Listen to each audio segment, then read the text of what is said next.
Hey everybody, thanks for checking out this week's More video. Hope that you're able to get more out of your Easter Sunday sermon by the time that we're going to spend together. This Sunday was Easter and we kicked off our brand new series, Promised. Really excited about this series and where we're going to be going over the next few weeks and looking at how Jesus is the fulfillment of the promises that God has made from a long time ago. It may have been weird on Easter Sunday to start off by going to the book of Genesis and not straight to the cross or the empty tomb.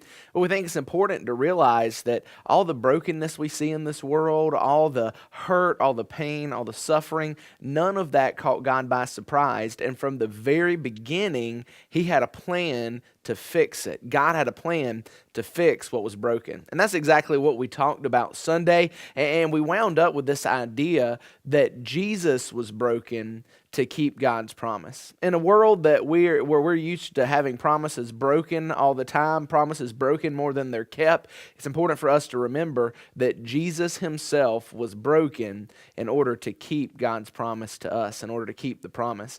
And so what I want to do in our video this week is look at two more passages from the Old Testament that kind of zero in and give us more insight into the brokenness of Jesus on the cross. It's two passages that really kind of fill in what he was going through, maybe what he was thinking, what he was feeling while he was suffering in order to keep the promise of salvation for us. So we're going to look at two different passages quickly, not all of them. I encourage you, if you're by yourself or if you're in a group, take time and read them in their entirety. But first place I want to go is Psalm 22.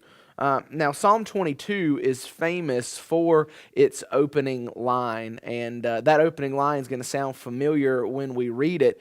Psalm 22, verse 1 says this, my God, why have you abandoned me?" And that's familiar because those are the words that Jesus said when he was on the cross.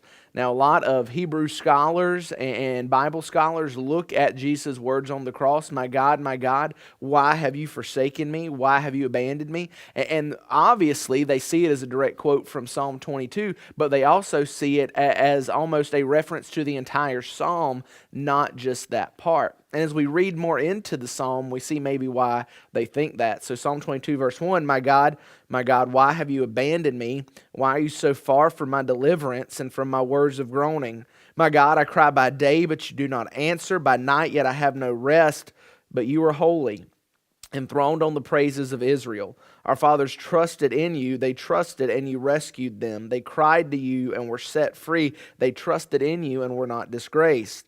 But I'm a worm and not a man, scorned by mankind, despised by people. Everyone who sees me mocks me. They sneer and shake their head. He relies on the Lord. Let him save him. Let the Lord rescue him, since he takes pleasure in him.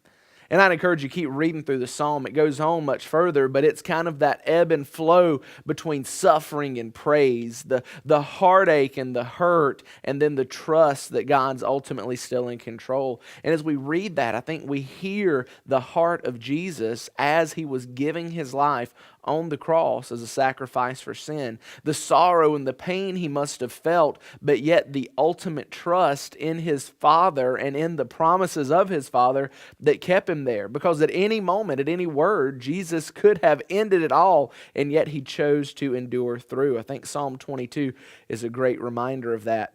Maybe the most famous Old Testament passage that deals with the suffering of Jesus is Isaiah 53. So turn there, if you will, and let's look at Isaiah 53 together. Again, not all of it, but just 3 verses, and look more into this idea of Jesus being broken and yet why he was broken.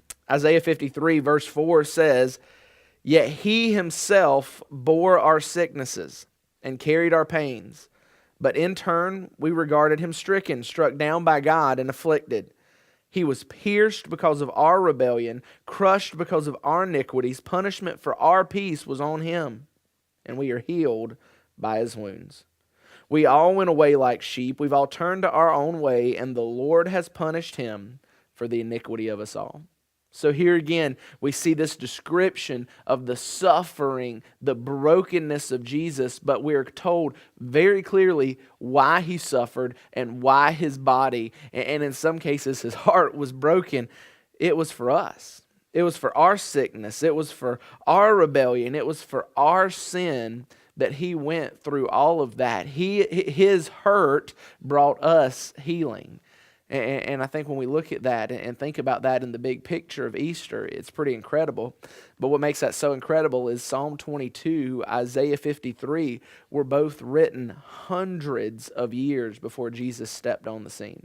Just another reminder that all of this hasn't caught God by surprise, that God has a plan and God is working his plan to bring healing from brokenness. And we've no better picture of God bringing healing from brokenness than in the brokenness of Jesus on our behalf, that in his death we may be brought life. And so we're going to leave you some questions to talk about that idea of how healing can come from brokenness. And so if you're by yourself, maybe you take some time, think through that, journal through that. Or if you're in a group tonight, or maybe sitting around with your family or your spouse or your friend, whatever, take some time and talk through those questions, and hope that God speaks to you and that God uses this to make you more like Jesus.